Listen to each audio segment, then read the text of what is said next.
Howard, that's me, 42 years old, owner of a small but growing construction company, and until recently, a man who thought he had life figured out. I wasn't flashy or loud, but I worked hard, paid every bill on time, and treated people decently. That was always enough for me. I married my college sweetheart, Laura, when I was 26. She was the outgoing one, funny, social, always surrounded by people. I was the grounded one, steady, calm, sometimes too quiet for my own good. For years, it worked. We balanced each other. Or at least, I thought we did. We built a life that looked solid from the outside. Nice house, steady income, 2 kids, Eli, who's 16 and obsessed with basketball, and Sophie, who's 12 and spends most of her free time drawing in her sketchbook. Every Saturday morning, I'd make pancakes while Laura slept in, and every evening, I'd come home tired but proud, smelling like sawdust and fresh paint. It was an honest life. Not glamorous, but ours. But lately, something had started to shift. It wasn't one big thing, just little cracks that kept widening. The missed calls, the late nights at the gym, the new perfume that lingered in her car when I borrowed it to pick up the kids. I wasn't suspicious at first. Honestly, I didn't want to be. You learn to ignore certain signs when you've built a family around trust. But there was one night, one moment, that I couldn't ignore. It was a Thursday. Eli had a late basketball game, so I got home around 9:30. The house was dark except for the soft glow coming from our bedroom. Laura was sitting on the edge of the bed, scrolling through her phone, and when she saw me, she locked the screen just a little too fast. I remember that movement clearly, the small panic in her fingers. "Long game?" she asked, smiling. I nodded, tried to smile back. But the image of that quick lock burned in my mind all night. For the next few weeks, I pretended everything was normal. Pancakes on Saturday, family dinners on Sunday, the usual routine. But the distance between us kept growing. Conversations felt like filler. Even the way she said my name, Howie, had a certain sharpness to it now, like she was tired of pretending too. I started to wonder if maybe it was me. If I'd gotten too comfortable, too predictable. Maybe she just needed more excitement. That thought kept me up one night. I couldn't shake it. So I decided to do something I never thought I'd do. I checked her phone. It wasn't some dramatic movie moment. She'd fallen asleep on the couch after watching some show, and her phone was right there, face down. I knew her passcode. It was Eli's birthday. My hand was shaking when I typed it in, but I told myself I was just looking for reassurance. Just proof that everything was fine and that I was overthinking. I wish I'd been wrong. The first message I saw was from someone saved as Mark, my best friend, the guy who'd been my best man at our wedding. We'd been close since high school, played football together, helped each other move into our first apartments, shared beers after work. He was practically family. I scrolled through the thread, and what I found didn't just break me. It rewired how I saw everything. It wasn't just flirting. It wasn't just emotional. There were pictures, inside jokes, plans, hotel bookings under her name and his. My stomach dropped so hard I thought I might throw up right there on the living room rug. I couldn't even bring myself to scroll all the way. I locked the phone, sat in silence, and just stared at the wall for what felt like hours. When she woke up, she saw me sitting there. "What's wrong?" she asked, still half asleep. I didn't answer. I just looked at her, really looked at her, and she must have known. Her face went pale. "You went through my phone," she said softly, like she was the one betrayed. I didn't yell. I didn't say anything. I just nodded. She tried to speak, but the words came out stuttered, defensive. It wasn't supposed to happen. It got complicated. I remember laughing under my breath. This weird, broken laugh I didn't recognize. Complicated. That's what she called it. For days after, I went through the motions like a ghost. I went to work, packed lunches, smiled at the kids, but inside, I was a storm. Mark tried calling me 12 times in one day. I didn't answer. He even showed up at my site once, saying he needed to explain. I didn't let him get a word out. I just turned and walked away. But what cut the deepest wasn't the betrayal itself. It was what came after. Laura started acting like I was overreacting. Like it was some minor mistake I should just forgive and move on from. "We have kids," she kept saying. "You're really going to throw away everything we built over one mistake?" One mistake. The words echoed in my head like static. One night, about 2 weeks after I found out, we were in the kitchen after dinner. The kids were upstairs. I told her I couldn't keep pretending everything was fine. that I wanted to separate, at least for a while. She scoffed. Actually scoffed. "What are you going to do, leave me?" she said, laughing like I'd told a joke. "Come on, Howie. You wouldn't even last a week without me." That's when something inside me just switched off. I didn't argue. I didn't say a word. I walked to the closet, grabbed my duffel bag, and started packing. She followed me, still laughing at first, nervous laughter this time. "You're seriously doing this?" she asked. "What about the kids? What about the house?" But she stopped when she saw what else I put in the bag. Not just clothes. Not my toothbrush or razor. No. I reached for the fireproof safe on the top shelf, the one she always ignored because it looked like it just held old tax papers. Inside were copies of everything: financial records, property deeds, business accounts, all under my name. And more importantly, a neatly folded stack of printed screenshots. Every message, every photo, every receipt. That's when the laughter died completely. Her face drained of color. She stepped forward, hand trembling slightly. "Howard, what are you doing?" she whispered. I zipped the bag, looked her dead in the eyes, and for the first time in weeks, I smiled. A real, calm smile. "Just getting ready," I said quietly. I didn't tell her what for. I didn't need to. But as I closed the door behind me that night, I knew one thing for certain. This wasn't going to end quickly, or quietly, and it definitely wasn't going to end the way she expected. That was the night everything began to unravel. The next morning, she called my sister, my mother, even my business partner, trying to paint herself as the victim. And for a while, it worked. People called me, confused, asking if I was really walking out on my family. But none of them knew what I knew yet. None of them had seen those messages. I didn't tell them. Not yet. I wanted her to dig her own hole first. And she did, deeper with every lie she told. Because what she didn't realize was that I'd been quietly preparing for weeks. And that was just the beginning. When I walked out that night, I didn't go far. I checked into a small motel off the highway, cheap, quiet, and good enough to think. The kind of place where the air smells faintly like old coffee and detergent. I sat on the edge of the bed with my bag beside me, staring at the folder of evidence. Every photo, every message, every timestamp. I wanted to burn it, pretend it didn't exist, but instead, I organized it. Printed versions in one pile, digital backups on a flash drive. I wasn't ready to use them yet, but I knew I would. Eventually. The next morning, I went to work early. The guys on my crew noticed something was off. I wasn't my usual self. Less talk, shorter answers. My foreman, Rick, pulled me aside. "You okay, boss?" he asked, wiping sweat from his forehead. I just nodded. Family stuff. He didn't push. He'd been through a divorce himself, and there was a silent understanding there.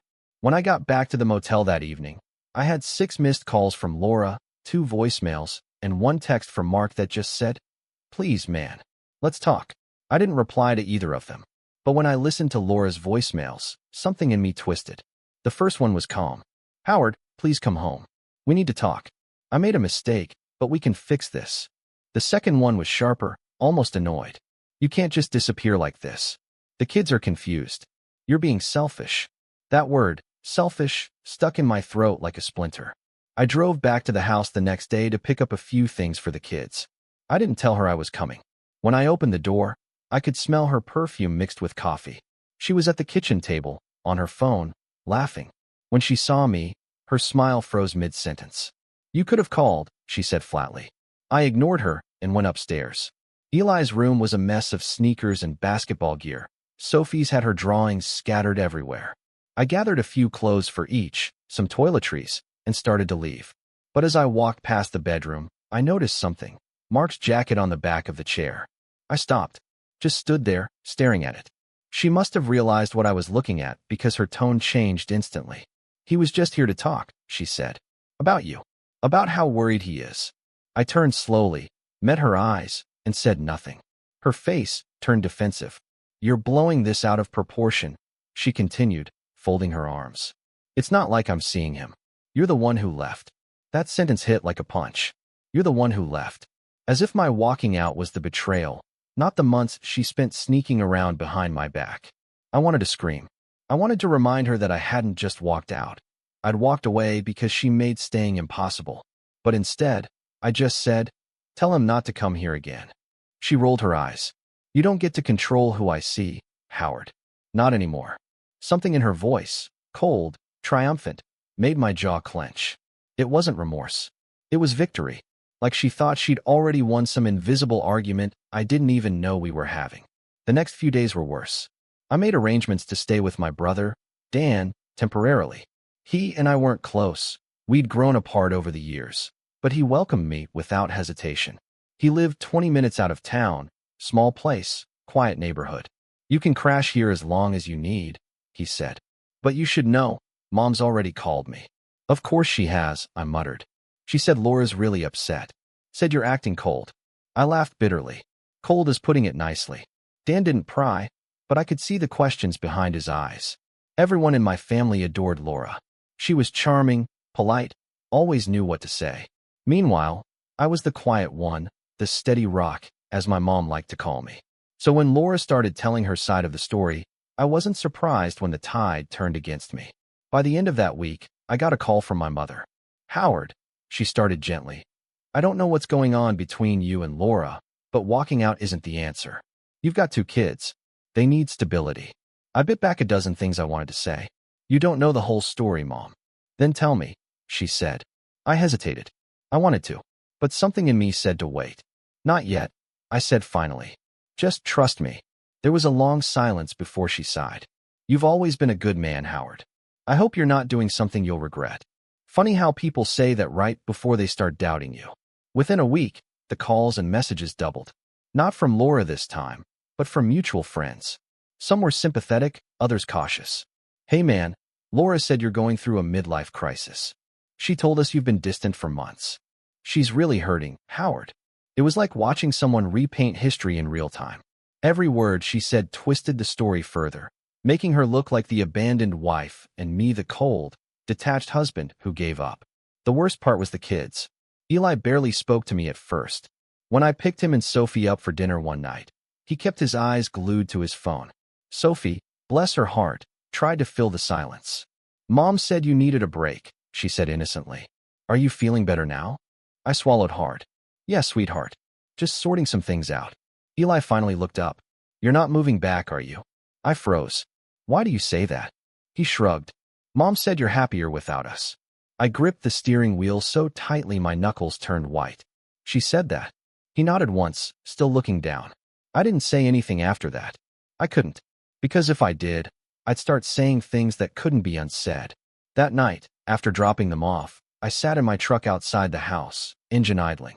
Through the living room window, I saw Laura and Mark sitting on the couch, side by side, laughing at something on the TV. Like the last 15 years of our marriage had been a rehearsal for this scene. When I drove away, something inside me hardened. I realized she wasn't just trying to justify what she did. She was rewriting the story so that I became the villain. And the more people she convinced, the harder it would be to undo later. So I started documenting everything. Every call, every text, every interaction. I met with a lawyer, quietly, just to understand my options. Divorce, custody, asset division, the whole process. He listened carefully, flipping through my evidence. When I showed him the screenshots, his eyebrows shot up. "You've got enough to protect yourself," he said. "Maybe more." That night, I didn't sleep. Not because I was angry, because I was planning. 2 days later, Laura showed up unannounced at my brother's house. I was out back fixing his fence when she pulled into the driveway. She stepped out of her car like she owned the place. "We need to talk," she said. Dan watched from the porch, but didn't interfere. I wiped my hands on my jeans and nodded toward the front yard. "What do you want?" She crossed her arms. "I want you to stop avoiding me. This is childish, Howard. We need to move forward, for the kids." I raised an eyebrow. "Move forward? You mean pretend none of this happened?" "I mean act like adults," she said sharply. "You walking out made everything harder." Eli's confused. "Sophie cries at night. Do you even think about them when you're busy playing victim?" That word again. Victim. I took a slow breath. "You cheated on me, Laura." She looked around, lowering her voice. "Keep your voice down." I wasn't yelling. I never did. "You don't get to lecture me about being an adult after what you did." Her expression shifted. First guilt, then anger. "Fine. I messed up. But you weren't exactly perfect either. You were distant, always working. Do you even remember the last time you took me somewhere nice?" I stared at her, stunned. "That's your justification?" "It's not justification, it's reality," she snapped. You stopped trying, Howard. And Mark was just there. I let out a bitter laugh. Yeah, my best friend was just there. She crossed her arms again, chin lifted. You can hate me all you want, but that doesn't change the fact that we have to co-parent. So if you're planning to make this ugly, think about who you're really hurting. She turned to leave but stopped when I said quietly, don't worry. I'm thinking about that every day. That night, I found out she'd emptied one of our joint accounts, just under $5,000. Not a fortune, but enough to sting. When I called her about it, she acted innocent. I needed to pay bills, she said. Bills? I asked. Or hotels? Silence. Then the line went dead. That's when I knew it wasn't just betrayal, it was war. She started turning everyone she could against me. My mother stopped answering my calls. My sister texted me that I needed to make peace because life's too short. Even some of my clients, people who knew both of us socially, started acting distant. Word gets around in small towns, and Laura had a gift for telling stories that made her sound like the wounded heroine. But what she didn't realize was that while she was busy playing victim, I was building something far more dangerous than anger. I was building leverage. Every message she sent, every lie she told that I could prove false, every dollar she moved. I tracked it all, because eventually, I knew she'd push me too far. And when she did, I'd be ready. The breaking point came 2 weeks later, on a Sunday morning that started out normal enough. Eli was supposed to come with me to his game, but when I showed up, Laura wouldn't let him out. He doesn't want to go, she said casually, leaning on the doorframe. From behind her, I could see Eli sitting on the stairs, quiet, eyes on the floor. Eli, I called gently. You ready? He didn't answer. Laura smiled faintly. He's not feeling it today. Maybe next time. I looked between them and realized what was happening. She was turning him against me, one little moment at a time. I didn't argue. I just nodded and walked back to my truck. But before I got in, I turned and looked at her. You're making a mistake, I said softly. Her smirk didn't falter. No, Howard. You already did. And that's when I knew. She didn't fear losing me. She didn't even regret what she'd done. She thought she could control the whole narrative. Me, the kids, the story everyone believed. But she had no idea what I had in that folder. And even less idea what I was about to do with it. The day it all broke wasn't loud or dramatic at first. It started with silence. A heavy, unnerving kind of silence that fills a house when something's just off. I was staying at Dan's still, trying to keep my head down and not let my emotions run the show. But even I couldn't pretend anymore. The distance from my kids was getting unbearable. Every night I'd scroll through old photos. Eli in his first basketball uniform, Sophie on my shoulders at the county fair, and wonder how everything had fallen apart so fast. It had been a few weeks since the last confrontation with Laura, and things had gone eerily quiet. Too quiet. No calls, no arguments, nothing. Just stillness. The kind that doesn't feel peaceful, it feels planned. I should have trusted my gut right then. On Thursday morning, I got a text from Eli. It was short. Can I see you this weekend? I can't even describe how good that felt to read.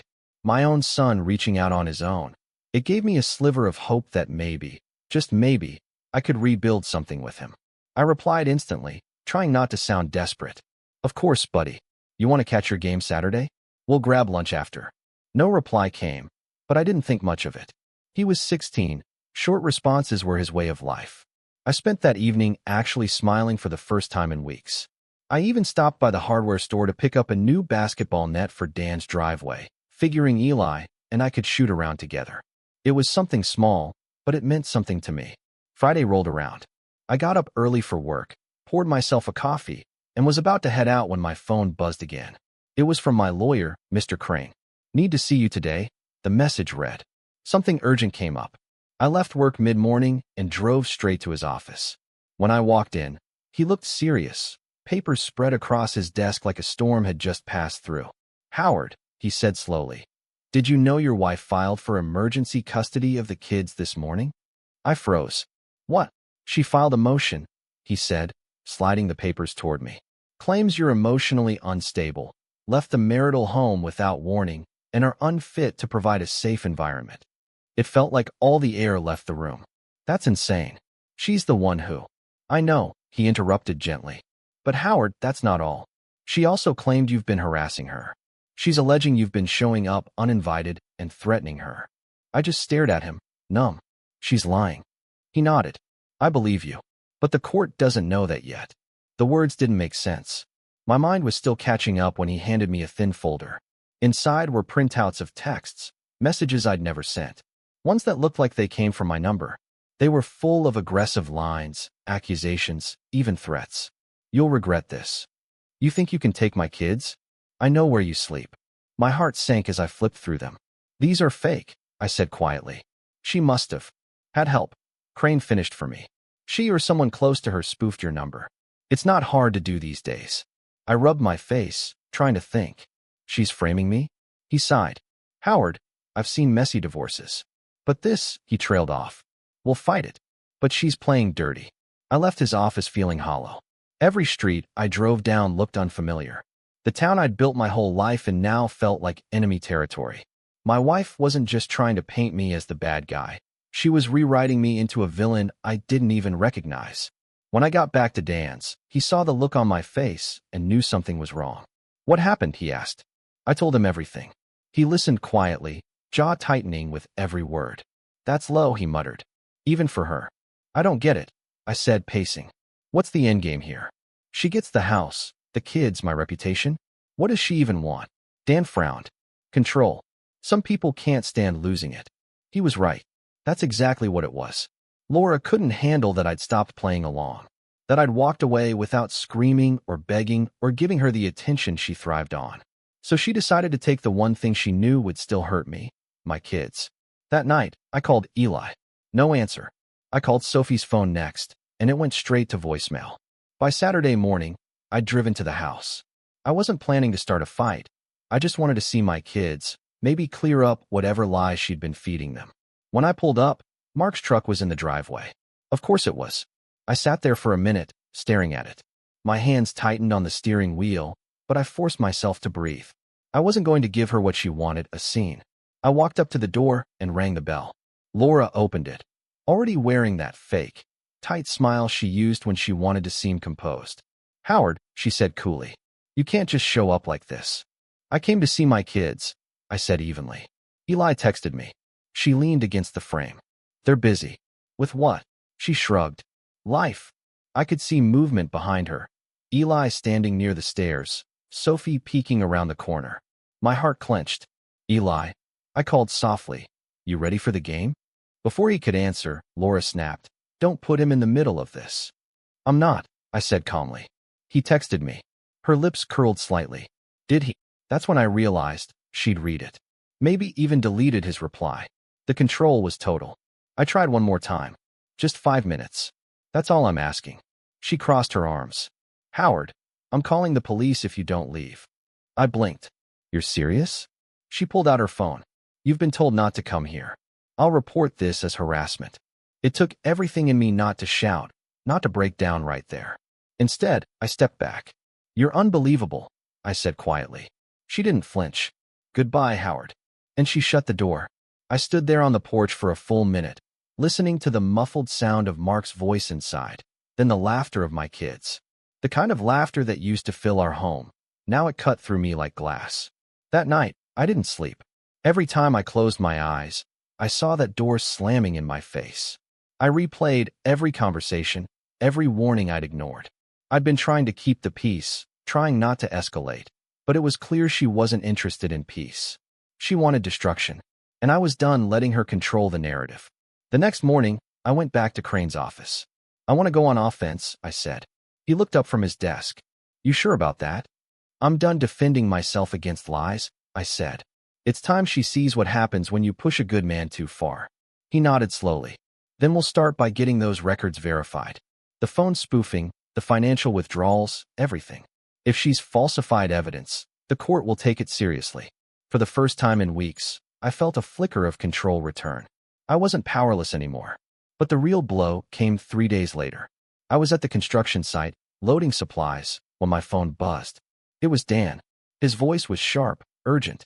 Howard, you need to come home. Now. Why? What's going on? He hesitated. There's a video. It's spreading. My stomach dropped. What video? He exhaled. Just come here. You'll see. When I pulled into his driveway, he met me outside, phone in hand. He didn't say a word, just hit play. On the screen was footage of me, grainy, clearly from a distance, standing outside Laura's house, talking to her on the porch. But the audio was edited, spliced.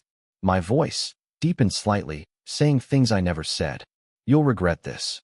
You can't take my kids from me. You think I won't do something about it." The captions under the video read, "Local businessman threatens ex-wife during custody dispute." It already had thousands of views. Someone had uploaded it to Facebook, and the comments were merciless. "Disgusting. Poor woman. He's unhinged. Imagine being his kids." I felt sick. "She recorded me." I whispered. She set me up." Dan's face was grim. "She didn't just record you. She edited it." I stood there in the driveway, phone shaking in my hand. Everything clicked into place. The silence, the fake texts, the way she'd kept baiting me to show up. She wanted this. She'd planned this. It wasn't just about divorce anymore. This was character assassination. That night, I sat in my truck behind the motel, staring at my reflection in the rearview mirror. I didn't even recognize the man looking back. The one who used to trust too easily. The one who thought he could fix things by being calm and patient. That man was gone. And in his place stood someone who finally understood what he was up against. Because Laura hadn't just crossed a line. She'd burned the entire bridge behind her. And what she didn't know yet was that I'd already started building mine. Quietly, carefully. And when I was done, she wouldn't just lose control. She'd lose everything she thought she could take from me. There's a moment in every storm when the wind dies just long enough for you to realize how much damage it's already done. That's what those next few weeks felt like. A deceptive calm while everything I'd built was quietly collapsing around me. The video spread faster than I could have imagined. Small towns have long memories and quick tongues. Within days, clients who used to shake my hand and trust me with six-figure contracts suddenly needed to reconsider their timeline. The subtext was clear. They didn't want to be associated with a man accused of threatening his wife. I didn't blame them. If I were in their position, maybe I'd do the same. After all, the video looked convincing. She'd spliced it perfectly, mixing real footage of me outside her house with doctored audio. If you didn't know me, you'd believe it. The comments alone were enough to twist my stomach. "He looks dangerous." You can see the rage in his eyes. "This guy shouldn't be around kids." The worst part wasn't the strangers. It was the people I thought were my friends. Mark's wife, Trina, unfriended me online. A couple from our old neighborhood, people who'd been at our wedding, posted a cryptic status about wolves in sheep's clothing. Even Rick, my foreman, started keeping his distance. He didn't say it, but I could feel it. That quiet suspicion in his voice whenever he asked how I was holding up. At home, or what was left of it, things were worse. I hadn't seen my kids in over 2 weeks. Every time I tried to reach out, Laura ignored me. When I called her once more, she answered just long enough to say, "My lawyer advised me not to speak to you directly." Then she hung up. That line repeated in my head until it became meaningless noise. I wasn't sleeping much. Nights stretched on endlessly, filled with the hum of my phone as more notifications came in, messages from people asking if the rumors were true, or worse, offering advice. I stopped checking social media. It only made the weight in my chest heavier. Dan tried to keep my spirits up, but I could see the strain it put on him too. "You can stay here as long as you need," he said one night, setting a plate of leftover spaghetti in front of me. "But you gotta eat, man. You look like you're running on fumes." I nodded, forcing a bite. It tasted like nothing.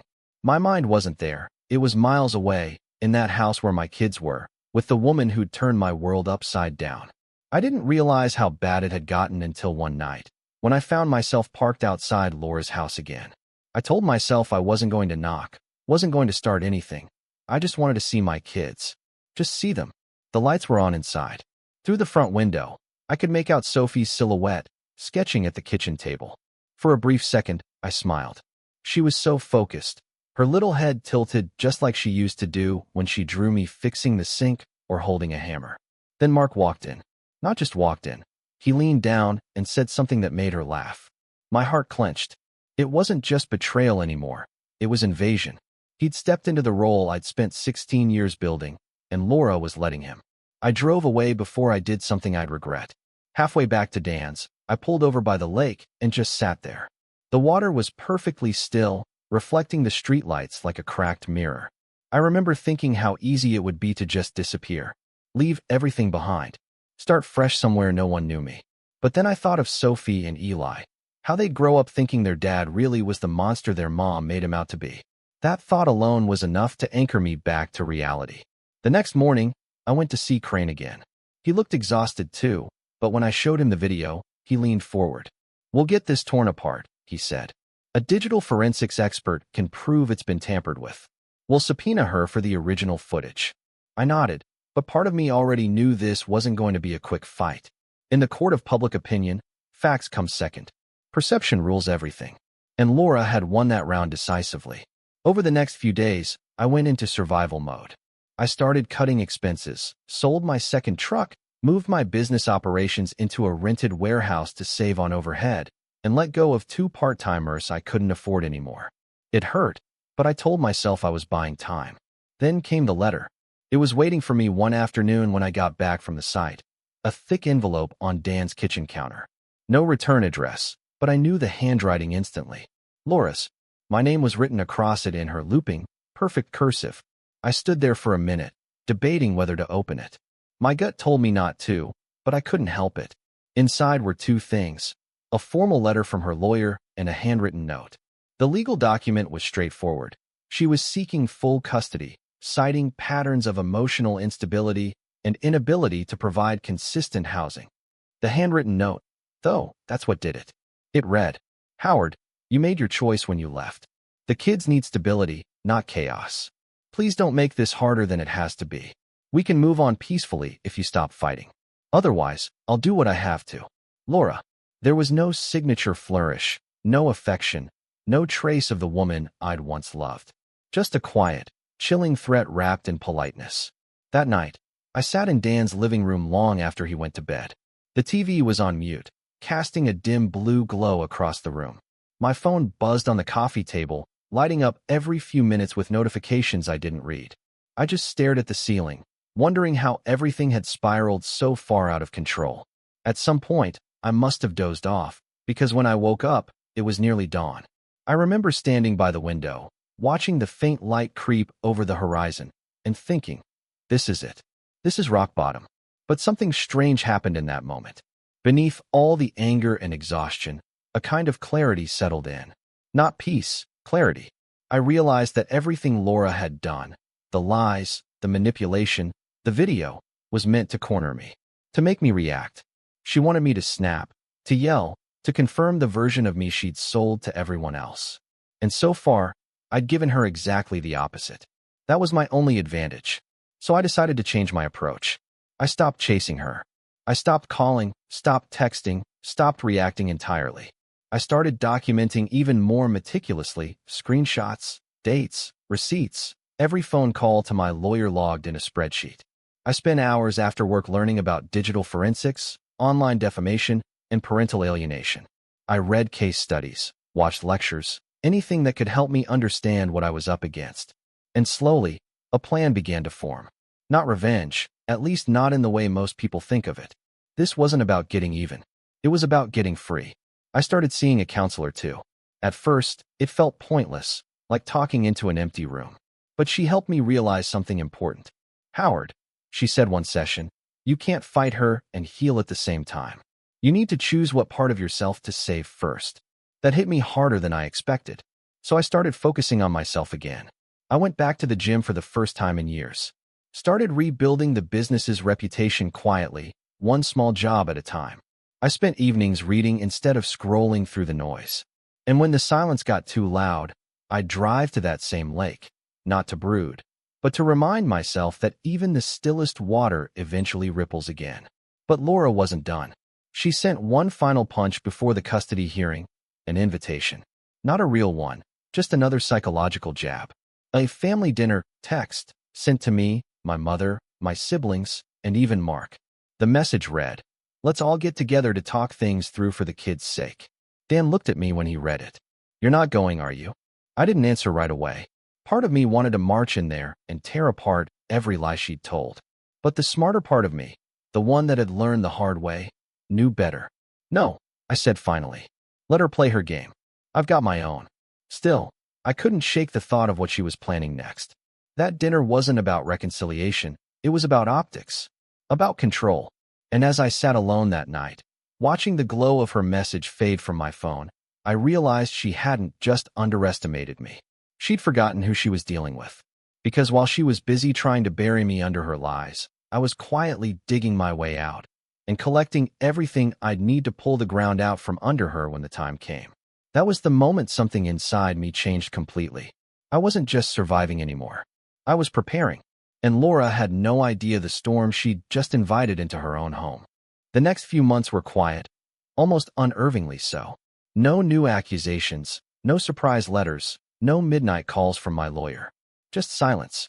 At first, I didn't trust it. When someone like Laura goes quiet, it usually means they're either plotting something or they think they've already won.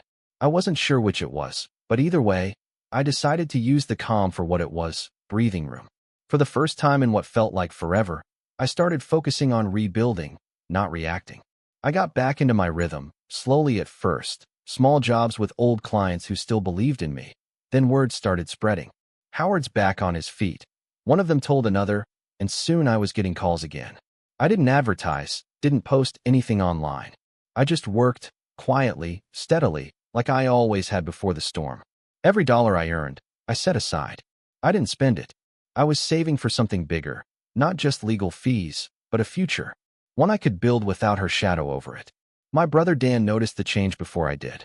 "You're sleeping again," he said one morning while I was making coffee.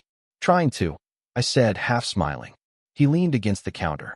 "You're not talking about her as much either." I shrugged. "She's not talking about me, so it's fair." He chuckled. "Don't take this the wrong way, but you look more alive than you did when you were married." That caught me off guard. "You think so?" "Yeah," he said. "You stopped waiting for someone else to give you peace." He was right. For years, I'd lived on autopilot, doing everything for my family, my business, my reputation, always putting others first. But when everything got stripped away, the house, the trust, the image, I had no choice but to find out what I was without all that. And slowly, I started to like the answer. I rebranded the company. New logo, new clients, new website. I even hired a young guy fresh out of trade school named Liam, who reminded me of myself 20 years ago. Eager, rough around the edges, but honest. Working with him reminded me why I'd started the business in the first place. To build something real, something I could look at and say, I made that. The more I focused on the work, the less Laura's noise mattered. Sure, the whispers were still there. People still thought they knew what happened, but I stopped trying to convince anyone. I realized that the truth doesn't need defending forever. It just needs time. Meanwhile, Crane had been quietly putting together something powerful. The forensic analysis came back confirming what we suspected. The video was doctored. Not just edited, but spliced using multiple clips, audio from different dates, even lines from voicemail messages stitched together to create a false narrative. The expert's report was detailed, irrefutable. Crane called me into his office one afternoon, slid the thick packet across the desk, and said, "This changes everything." I stared at the report, flipping through the pages. "Will it matter?" He nodded. "It will. Maybe not to the people gossiping, but to the court. Yes. This is concrete. And it'll make her look reckless, which helps us in custody." That was the first time I allowed myself a real smile. Not because I wanted revenge, but because for once, the truth was finally louder than the lies. A few weeks later, we had a preliminary hearing. Laura didn't know about the report yet. Crane advised we hold it until the right moment. When I saw her walk into the courtroom, perfectly put together in her cream blazer and fake sympathetic smile, I felt nothing. No hate, no longing, just nothing. That was when I knew I was healing. She tried to make eye contact, but I didn't give her the satisfaction. The judge went through the motions, scheduling future dates, reviewing temporary custody terms. When it was over, Laura brushed past me in the hallway and whispered, "You can't win this, Howard." I turned slightly, looked her dead in the eye, and said, "Then why are you scared?" Her expression faltered for half a second, just enough to confirm what I'd suspected all along. She wasn't confident anymore. She was worried. From that day on, I saw small cracks in her armor. Rumors started trickling back to me about arguments between her and Mark, about how she'd been acting paranoid, checking her phone constantly. I didn't celebrate it. I didn't even feel vindicated. I just took note. It was proof that her facade was beginning to crumble. Then, something unexpected happened. Eli called me. Not Laura, not her lawyer, Eli. It was a Tuesday evening, right before dinner. His voice was quiet at first, unsure. Dad, I froze. Hey, buddy. He didn't say anything for a few seconds. Then, Mom said you didn't want to see us anymore. My throat tightened. That's not true, Eli. Not even close. I know, he said softly. I didn't believe her. I didn't know what to do. I swallowed hard, holding back everything I wanted to say about his mother. You never have to pick sides, okay? You just be honest with me. Always. He exhaled, and I could hear the relief in it. Can we hang out this weekend? That one sentence, those 6 words, felt like a floodgate opening. Of course, I said, smiling so wide it hurt. I'll pick you up Saturday morning. We spent that Saturday at the old park by the river, shooting hoops and grabbing burgers. For the first time since everything happened, it felt like us again. Sophie joined the next weekend, sketchbook in hand, sitting on the bleachers while we played. I didn't push for details about what Laura had been telling them. I didn't need to. The way they laughed with me told me everything I needed to know. I started to realize something important. Laura had control when I reacted. But when I stopped feeding her chaos, her power weakened. People like her can't survive without attention. And now, she wasn't getting any from me. By spring, my business was busier than ever. A local contractor I'd known for years offered me a partnership, one that would triple my income and expand my reach to new clients. I took it, and within months, we landed our biggest project yet, a full renovation for a regional office complex. The same people who had quietly distanced themselves before were now calling again, asking if we could fit them into our schedule. One afternoon, I was walking out of a client meeting when I saw a familiar car parked across the street. Laura's. She was sitting inside, sunglasses on, pretending to scroll her phone. I didn't acknowledge her. I just kept walking. But out of the corner of my eye, I saw her watching me. Expression unreadable, maybe curious, maybe resentful. That was the moment I realized how far I'd come. A year earlier, seeing her would have torn me apart. Now, it didn't even sting. Later that week, Crane called. She's filing for a delay in the custody trial, he said. Why? He hesitated. Because she knows what's coming. She's seen the report. I didn't need to ask how. Her lawyer must have gotten wind of it. That meant she knew the game had changed, that her version of events was collapsing. I leaned back in my chair, a quiet satisfaction spreading through me. Then let her delay it, I said. The longer it drags, the more rope she gives herself. Crane chuckled. You've come a long way, Howard. I thought about that later that night while sitting on my porch, listening to the crickets. It was true. I wasn't the same man who had stood in that kitchen months ago, watching his marriage dissolve while his wife laughed. I wasn't the same man who packed a bag in silence and walked out. I was stronger now, calmer, smarter, and no longer afraid of losing things that could be taken from me. I'd rebuilt my reputation, regained my kids' trust, and even started to find moments of peace again. But I wasn't naive. I knew Laura wasn't done. People like her don't stop when they lose power. They just look for new ways to grab it back. And as good as life was starting to feel again, I could sense something coming. A final test, the last desperate move she'd make before the truth finally cornered her. The question wasn't if it would happen. It was when. And this time, I'd be ready. The final act of all this didn't begin with a loud confrontation or some dramatic showdown. It began with a phone call on an otherwise quiet Thursday morning. I was on site at the new office renovation project, walking through drywall specs with my crew, when my phone buzzed. It was Crane. Howard, he said, his tone measured. You might want to sit down for this. I stepped outside, shielding my eyes from the sun. What's going on? She slipped up, he said. Those words hit like a spark in dry grass. What do you mean? She's been using her shared accounts to transfer money to a separate one, in Mark's name. Joint account, opened 2 months ago. I felt a slow grin spread across my face. How'd you find that? Crane chuckled. You're not the only one keeping records. Remember that power of attorney you signed years ago when your business expanded? You granted me access to certain financial logs under your name. She used your company's shared credit line to move the funds. That makes it business-related, which means she just committed fraud. For a moment, I didn't say anything. The breeze carried the faint sound of drills and hammers from the building behind me. How much? Almost $14,000, he said. And we can trace every transfer. She didn't even bother hiding the memo lines, labeled them as consultation fees. My jaw tightened. And Mark's the recipient?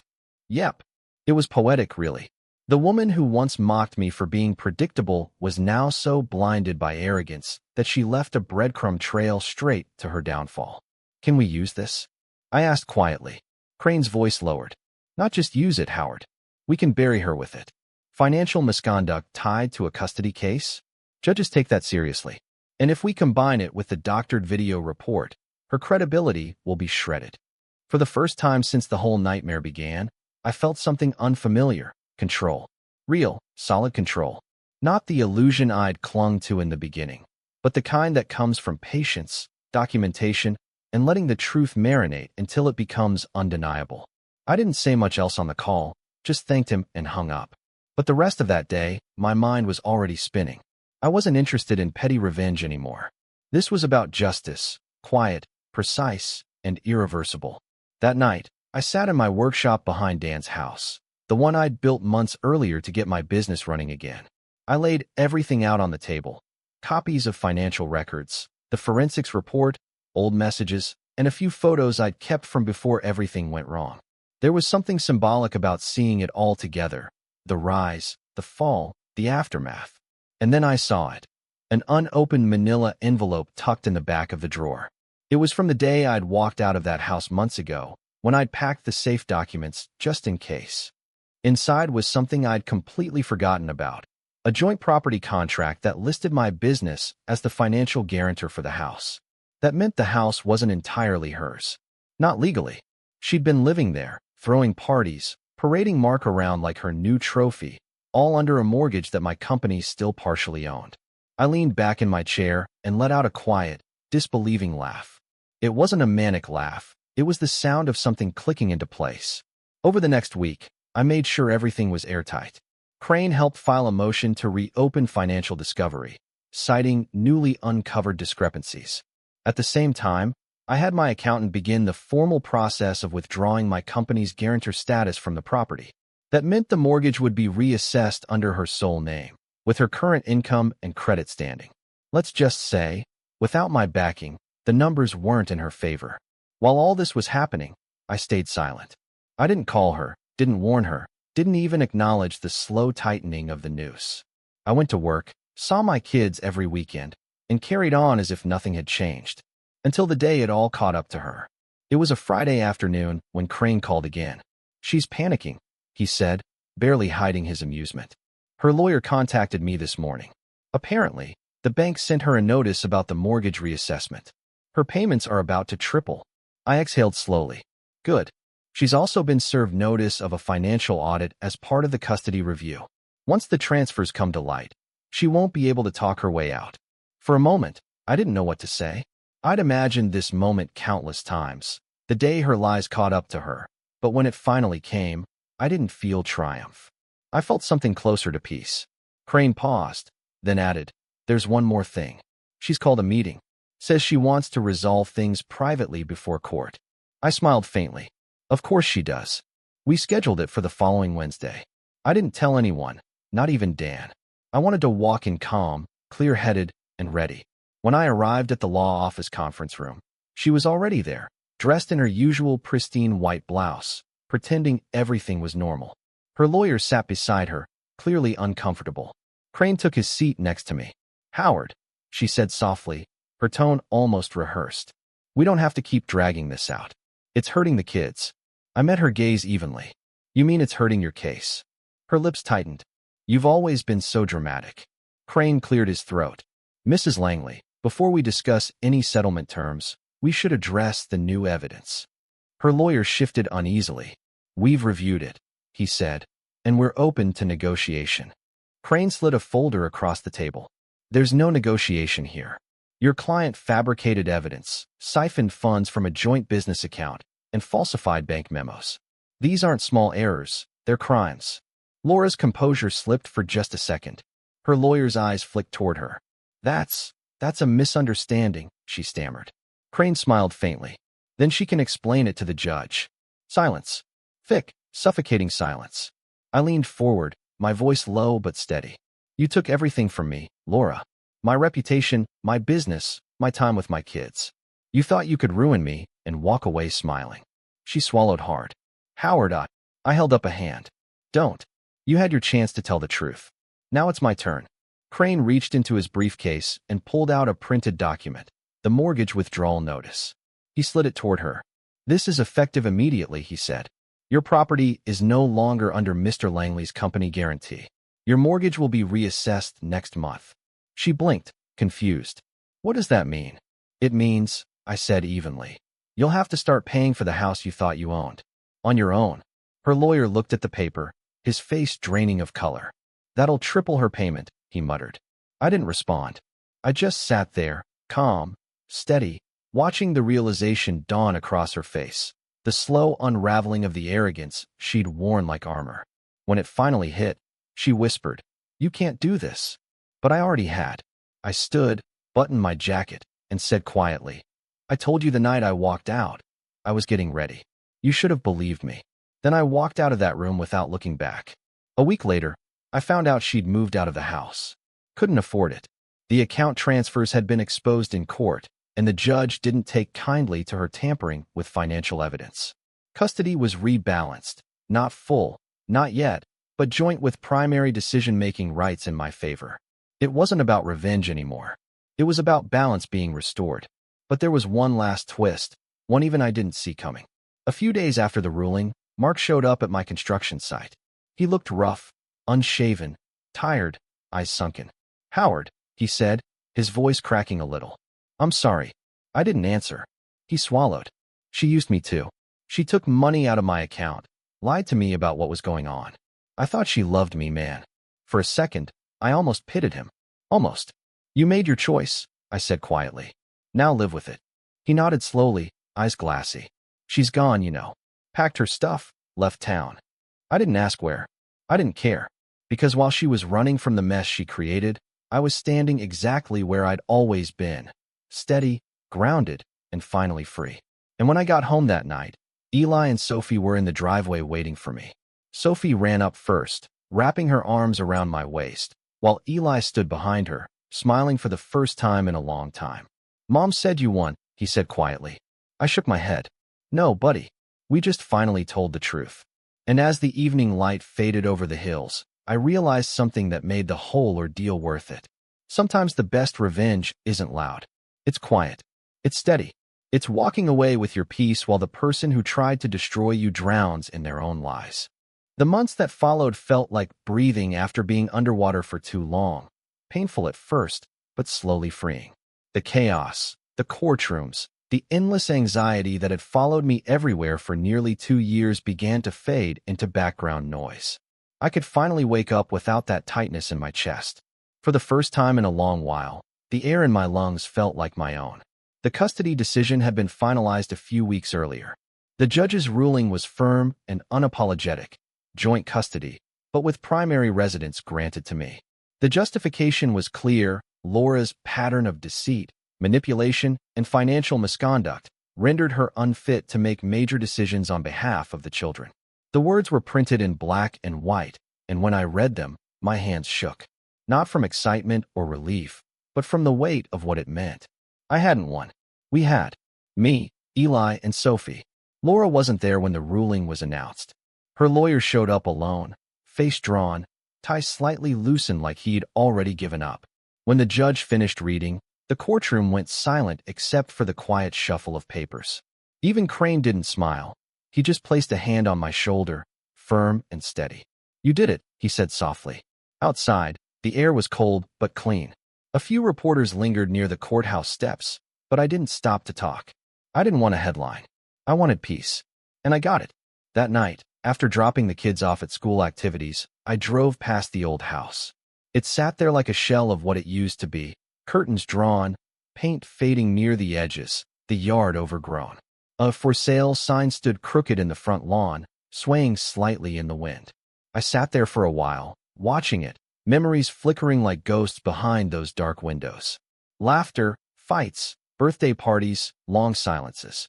So much had happened under that roof, both beautiful and ugly. But now, it was just a building, and for the first time, it no longer felt like mine. 2 weeks later, I got a call from an unfamiliar number. I almost ignored it, but something made me pick up. Howard. The voice was tired, strained, but unmistakably hers. Laura, I said, keeping my tone even. I know you don't want to talk, she started. But I just wanted to explain. Explain what? I asked. The video? The lies? The money? There was a long pause. I didn't think it would go this far, she said finally. I thought if I could make you look bad, you'd give up quietly. I didn't want to lose everything.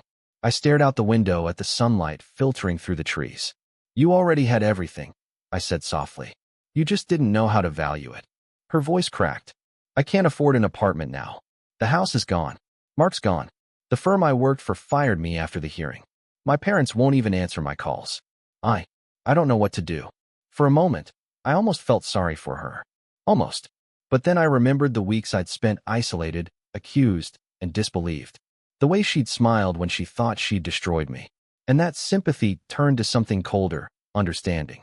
You'll figure it out, I said quietly. You always do. Howard. I hung up. That was the last time we ever spoke. In the weeks that followed, I heard bits and pieces from mutual acquaintances. She'd moved 2 towns over, was renting a small apartment above a nail salon, working part-time at a clothing store.